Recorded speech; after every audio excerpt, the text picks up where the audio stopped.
無限大の地図広げ果てしないピアノ場所へ Let's sing on 高く頬を上げて風に乗れ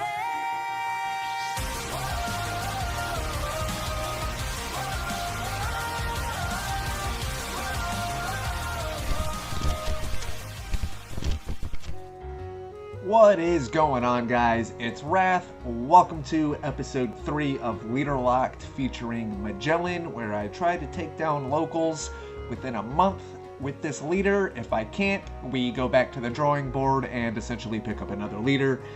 This is week 2. Basically, I'm kind of figuring things out. I'm not going to play the same deck, 1 month in a row. It just doesn't make for good content, in my opinion, but here we are. This first match is against Whitebeard, and I'm going to go ahead and tell you right now, this is going to be the quickest 6 minutes of your fucking life. The way he built this deck was pretty much turn off your brain, rush down aggro. I can't hate the guy for it. It is pretty fun at times, but, with the hand that I drew and the cards that I just kept drawing into, it didn't seem like it was a winnable matchup, so I'm pretty sure I conceded pretty early. I'm not one of those guys that plays out the game till the end, even though I know I'm losing. I like to pretty much just move on and just go on to the next game. At that point, the deck is against you, and I'm not even going to say time's against you. It's just, it's not looking good in your favor. I don't know who won the die roll here. I was too busy talking, carrying on things.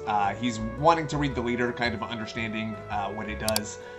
Again, like I said, guys, not a lot of people have experienced this leader. A lot of these guys came in during OP04, OP05. So some of the older leaders, not a lot of these guys are aware of. And I think I'm the only other person outside of one guy that doesn't go here anymore that played Magellen. Anyway, it looks like I'm going to mulligan. I'm not sure about him. We'll see here in the next few minutes. Few seconds, not minutes. Jesus Christ. I'm not even 2 minutes into the video and I'm already messing things up. But I'm excited for next weekend, or this coming weekend, I guess is when you would be watching this. Next weekend is when they would be uploaded. I'm playing Teach now. He's probably one of my favorite leaders in the most recent sets that I've played. He's different, interesting, and probably the hardest leader I've picked up to date. Now, in terms of that, I am looking forward to playing it, and just, it doesn't matter how many times I lose, I'm going to kind of take him on the chin and roll on with my life like I normally would.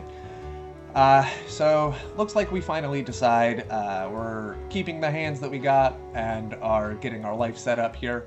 Now, again, I did pretty bad this game as far as an opening hand goes. It sucks, but it is what it is. Now, okay, so it looks like I opted to go first. I pass to him. He plays the Luffy that attaches to 2 Dawn. Basically allowing him to continue swinging 5 every turn if I'm not able to get rid of it. And the thing is, with this, he's playing a lot of counters. So onto the 3rd turn, there's not much I really can do here, so I just decide to swing 8. And I think he takes, and yeah, like I said, big hand for the Whitebeard player here, and just being easily able to plus off of this. I'm pretty sure he drops Zoro here. Which then, again, so he's got a 6k swing, a 5k swing, and then another 5k swing. So I end up taking this. He activates the Zoro, swings 5. I think I counter. And then he swings with the Luffy for another 5. And then I think I don't counter out of this. I think I have to take it. Oh, I guess I do. Okay, so it's 2k. And he passes back to us. So now we are on our 5 Dawn turn. I think my best play here is Koala. There's not a lot that I got going on. What do I do here? It's interesting because quickest match I've ever played in One Piece, probably in its existence. We attach 1 Dawn to the Magellen, swing 6 into the Zora, which he counters for 2. Just not a really good situation right off the bat. I probably should have went for the Luffy. And I think he counters out of this too. Swinging with the Chihuahua. So I'm trying to be as aggro as I can, but he's just able to counter out of pretty much everything I do.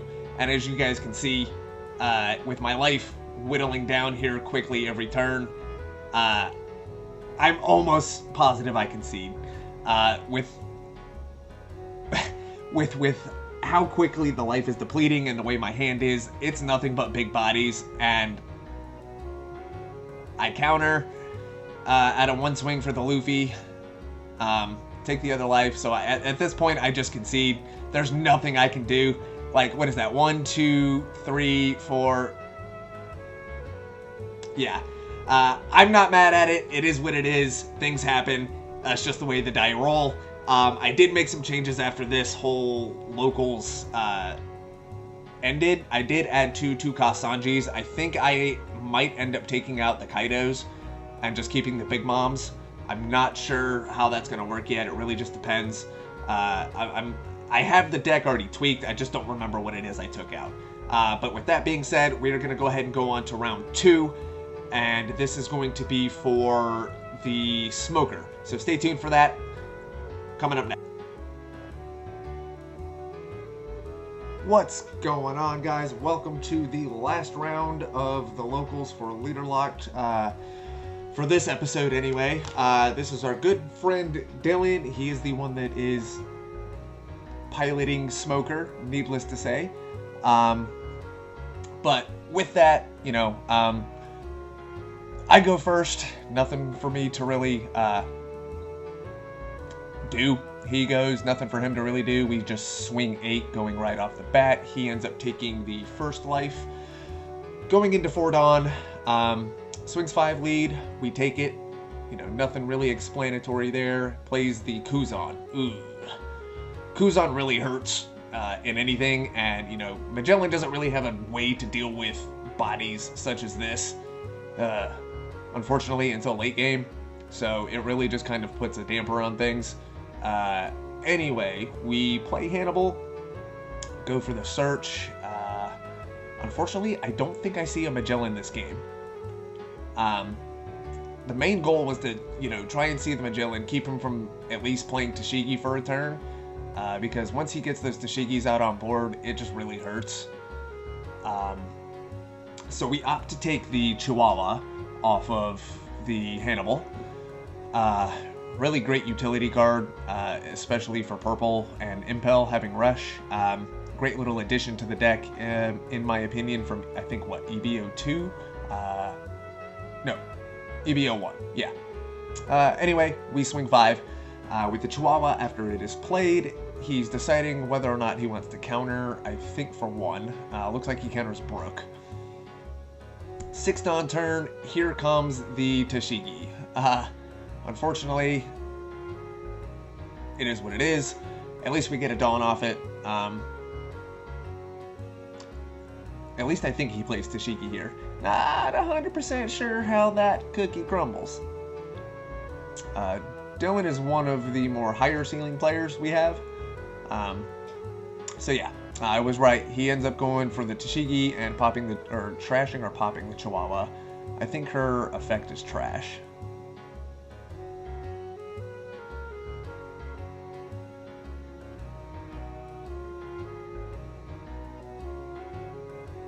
Counter out of the Kuzan swing, we take the Smoker's 7k, and really we just try to, with with the board state that he has currently, he's got full control. He's got the minusing, he's got the Tashigi, and here again, you know, I'm trying to dig for a Magellen, and for some reason I just don't see one. There's, as you can tell from the first game, it seems like these last 2 games, seeing engine or just in general cards that would allow me to do things as far as take back the board, I don't see. And in this situation, you know, I mentioned replacing 2 of the cards in here with Sanji, I think. Not 100% sure on what it is I took out, if I have done that yet, but I do plan on replacing 2 of the cards in this deck specifically with the 7-cost Sanji that rests a 6-cost and gains Rush. It is a 1k counter, so it's a lot better than some of the face cards that are out. I decide here to play the Hannibal. I think we grabbed the little Sadie off of that, and we just attach 1 to Magellen for a 6k swing. Or no, do we swing into Kuzan? I think we swing into Kuzan.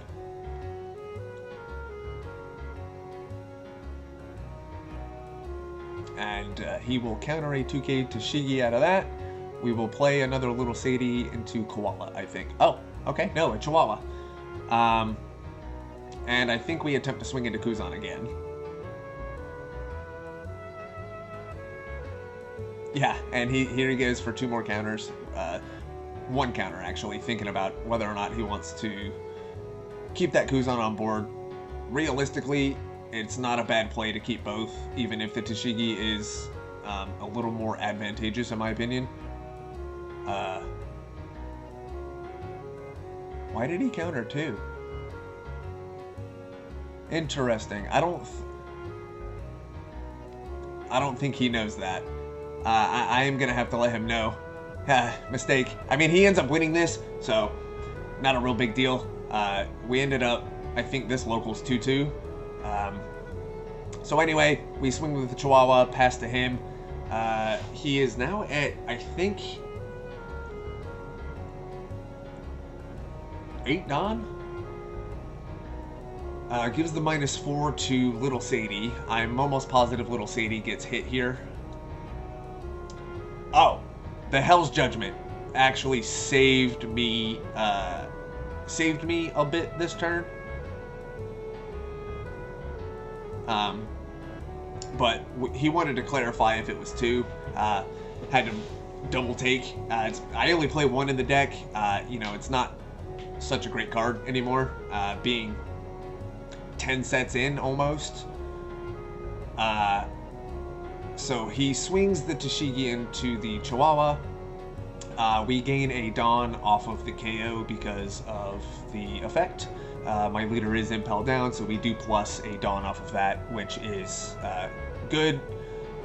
It kind of allows us to be somewhat on par with him being ahead, I think. I don't know if he's ahead or I'm behind, one of the 2. I think I'm behind.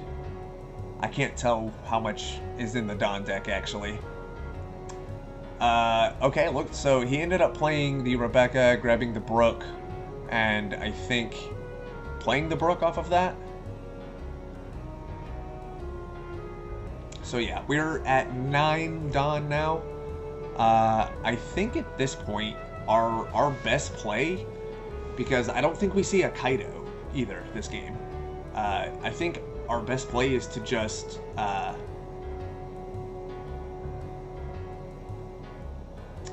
actually play the 9-cost Mom. It allows us to get rid of pretty much anything on board minus the Gecko. But it does look like that's what we are going to do. I think we get rid of the Tashigi. Realistically, thinking about it now, I probably should have gotten rid of the blocker. Or do I get rid of the blocker? So we end up ditching the Law. So we hit the Kuzan to life. Looking at it, I feel like the better play would have been the Rebecca, because we probably would have at least guaranteed something off board that was a big body. But I don't also have to deal with the threat of getting -4 every turn. I'm almost positive he still gets rid of the 9-cost Mom. Not like it matters, but we swing 6 into the Brook, which he blocks. So at this point, getting rid of the Rebecca would have been the better choice. I'm going to stick with getting rid of the Rebecca because the Brook would have been gone. And either way you cut it, I'm in a bad situation. Tashigi, Brook, And Kuzan, even without the Kuzan, I'm still in a bad spot. So we'll pass back to him, tend on turn. Gives -1 to my Hannibal, so the Smoker can proc the effect while still having Brook, Tashigi, and Gecko to play with.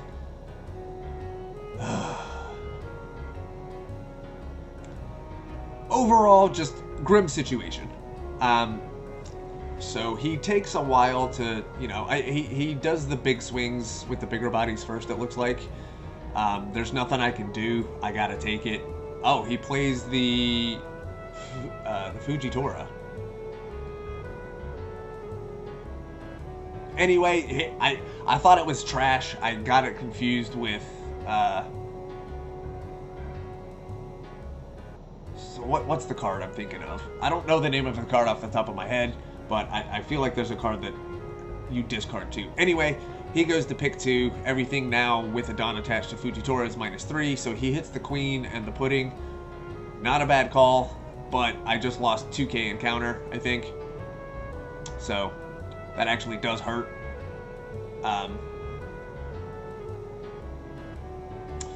It looks like he swings 5 with the Tashigi.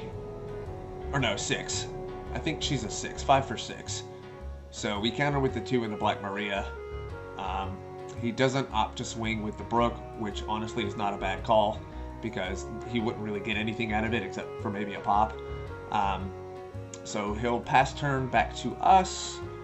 Now, I feel like I probably should have played a blocker here, but I may or may not have gotten a bit greedy.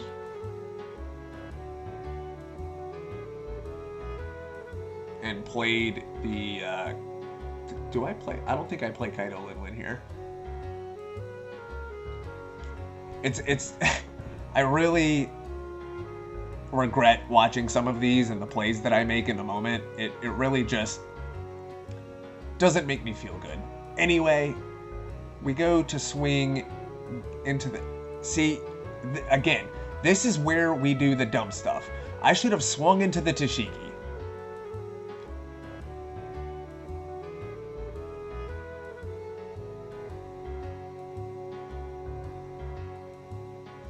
Oh, so we do play a Kaido this game. Okay, so we do get rid, yeah, see, there's multiple things here I could have done. I could have gotten rid of the Brook. You know, there's a lot more I could have done. I just, you know, looking back at it, it's just bad plays, man. I feel like I'm thinking too far ahead for the turn instead of currently what I'm able to do in the moment. So I'm like, hey, let's get rid of the more problematic cards, which would be, again, see, I should have just swung at life. Anyway, we pass back to him.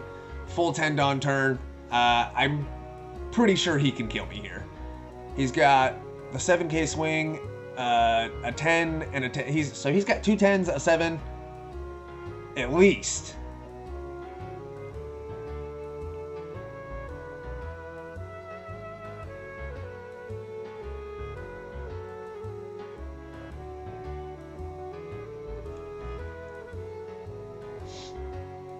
Adding 1 to Fujitora. I believe he gets the effect off of the +1 Dawn. Everything is now -3, so 6 cost Kaido, 6 cost Mom. I do end up taking this. Not looking good here, boyos. Now with the Hannibals on board, he's able to get the 7k due to the -1. And so 8, 9, 10, yeah. Does he just swing 8? Swings 9.